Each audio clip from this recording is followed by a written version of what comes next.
Tahukah kamu bahwa dalam 21 hari berlatih filosofi stoik setiap hari, struktur fisik otakmu akan mulai berubah secara measurable? Bahwa neural pathways yang bertanggung jawab untuk anxiety, reaktivitas, dan emotional chaos akan literally mulai atrophy, sementara circuits untuk wisdom, inner peace, dan rational decision making akan strengthened secara dramatis?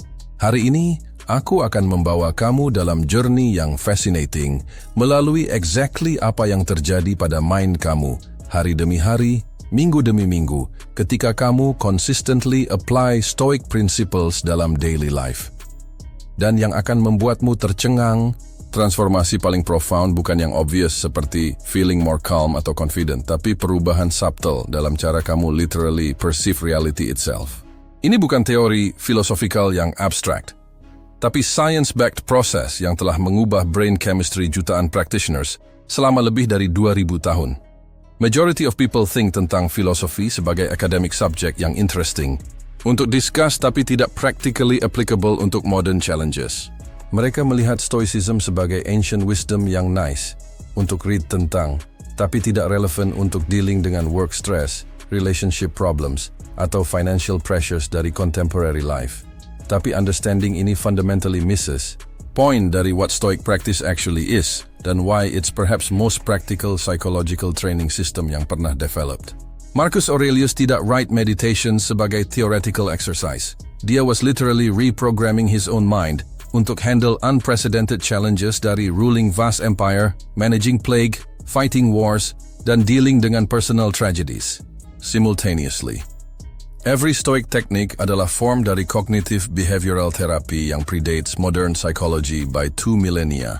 What I'm going to share dengan kamu today adalah step-by-step breakdown dari neurological dan psychological changes yang occur ketika kamu treat Stoicism, bukan sebagai filosofi untuk study, tapi sebagai daily mental training regimen yang systematically rebuilds your mind from ground up.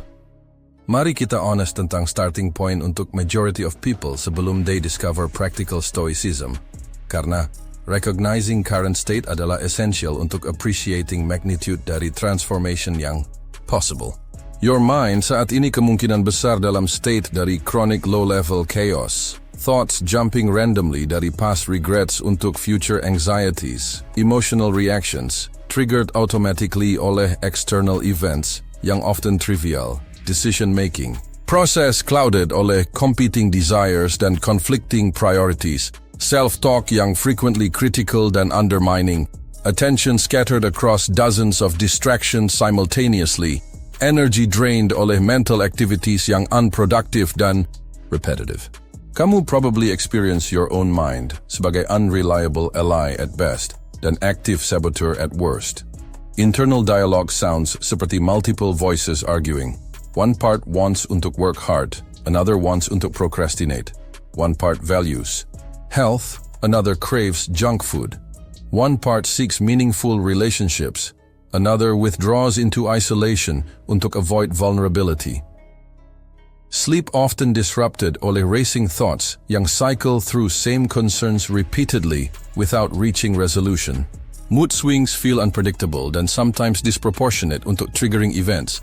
Sense of identity feels somewhat fluid dan dependent pada external validation atau achievements untuk stability.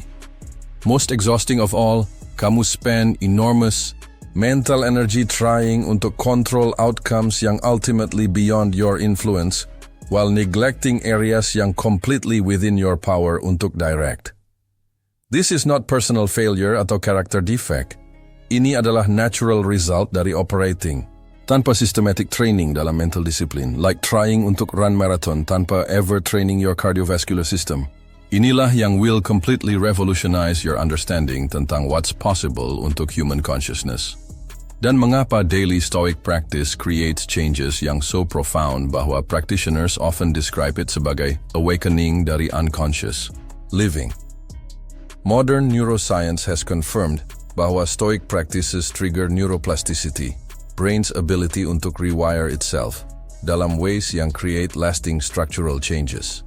Ketika kamu consistently practice techniques seperti morning reflection, evening review, negative visualization, dan dichotomy of control, kamu literally sculpting new neural networks yang support wisdom, emotional regulation, dan clear thinking, while allowing old patterns dari reactivity dan mental chaos untuk weaken dari disuse. This is not metaphorical. Brain scans of experienced practitioners show measurable differences dalam areas yang control attention, emotional processing, dan decision-making compared untuk average population.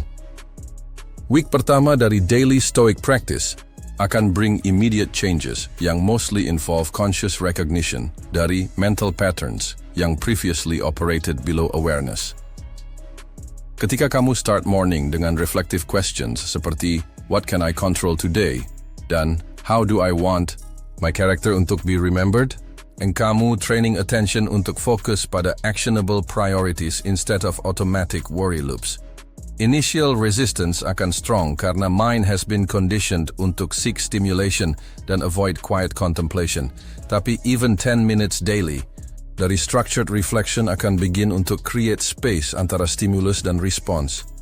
Kamu will start noticing emotional reactions as they arise instead of being completely absorbed dalam them. First major breakthrough usually occurs around day 5-7, ketika kamu catch yourself dalam middle dari anxiety spiral, dan remember untuk ask, is this within my control? For first time, kamu experience choice dalam response instead of feeling completely at mercy dari automatic emotional patterns.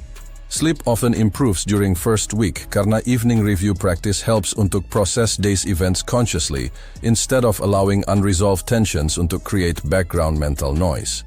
Energy levels may initially fluctuate sebagai system adjusts untuk new routine, tapi most people report feeling more mentally clear dan focused even during this early stage. Minggu kedua hingga keempat bring deeper structural changes sebagai consistent practice begins untuk rewire habitual thought patterns. Daily practice dari dichotomy of control starts untuk feel more natural, dan kamu notice automatic tendency untuk categorize situations into controllable dan uncontrollable elements without having untuk consciously remember technique. This represents beginning dari rewired default responses. Instead of immediately reacting dengan stress atau frustration, mind automatically moves untuk problem-solving mode untuk controllables dan acceptance mode untuk uncontrollables. Emotional. Volatility typically decreases significantly during this period as prefrontal cortex, rational brain, becomes more dominant over amygdala, emotional brain, dalam decision-making processes. Relationships often improve karena kamu less reactive dalam conflicts dan more thoughtful dalam communication.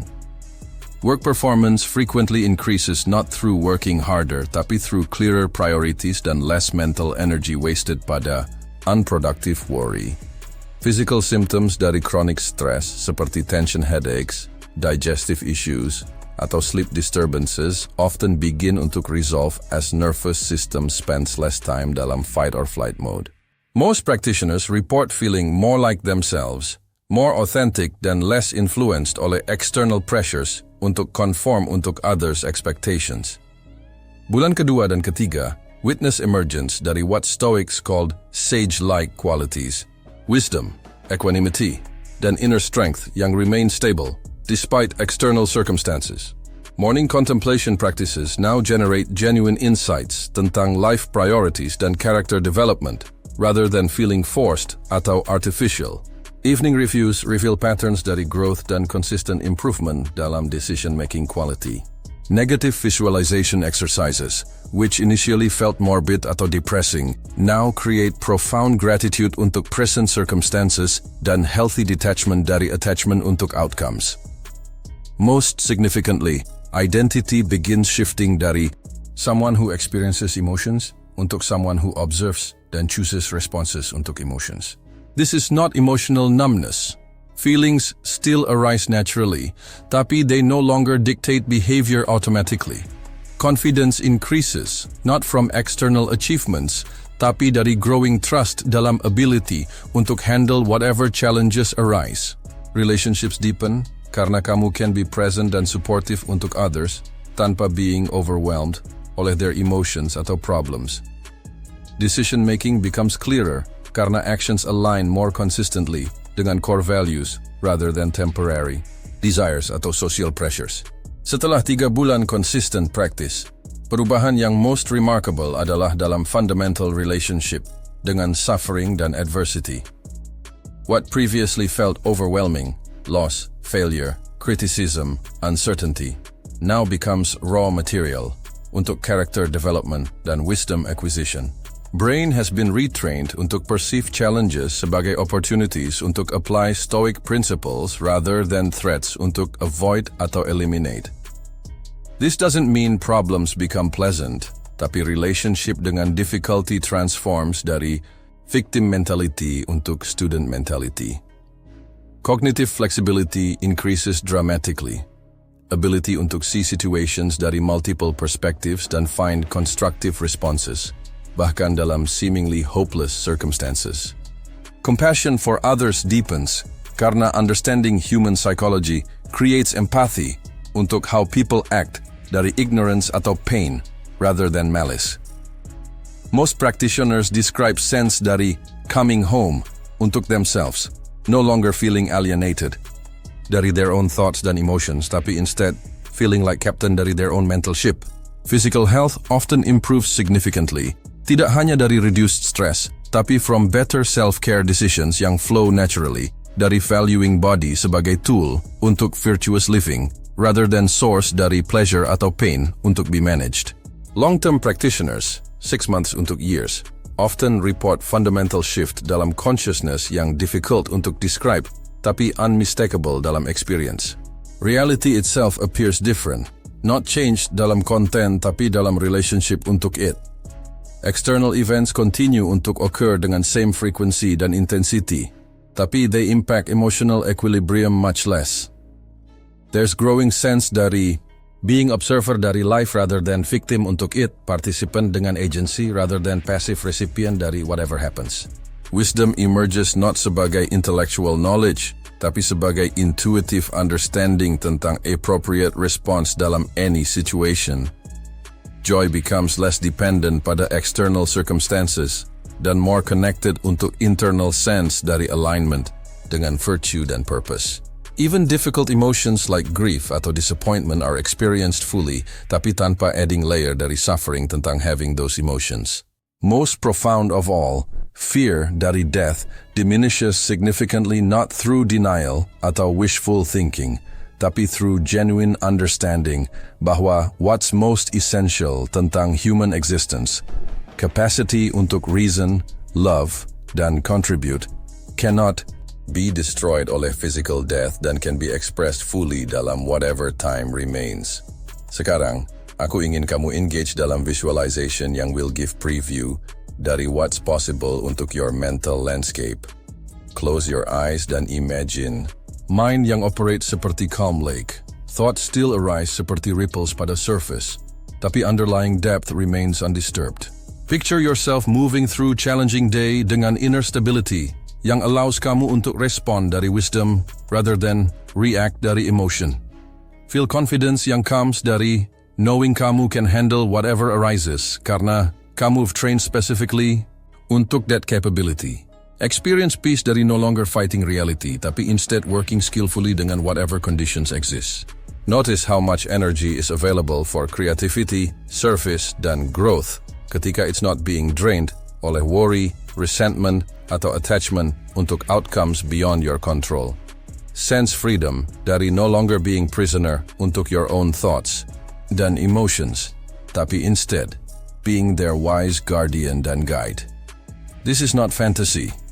Ini adalah documented experience dari countless practitioners who've committed untuk daily Stoic training dengan same seriousness sebagai physical athletes commit untuk their sport. Mental transformation melalui Stoicism requires same dedication sebagai any worthwhile skill development. Jika kamu ready untuk begin systematic rewiring dari your consciousness, untuk trade mental chaos untuk inner peace, dan untuk develop psychological strength yang remain stable regardless of external circumstances, demonstrate commitment dengan writing dalam comments. Aku berkomitmen untuk melatih pikiranku setiap hari dengan wisdom para Stoik. Aku memilih pertumbuhan atas stagnasi, kebijaksanaan atas reaktivitas, dan kekuatan batin atas ketergantungan pada keadaan eksternal. This is not casual interest. Ini adalah decision untuk undertake most important project possible. Conscious evolution dari your own mind. Remember observation yang aku made at beginning, bahwa daily stoic practice literally changes brain structure dalam measurable ways.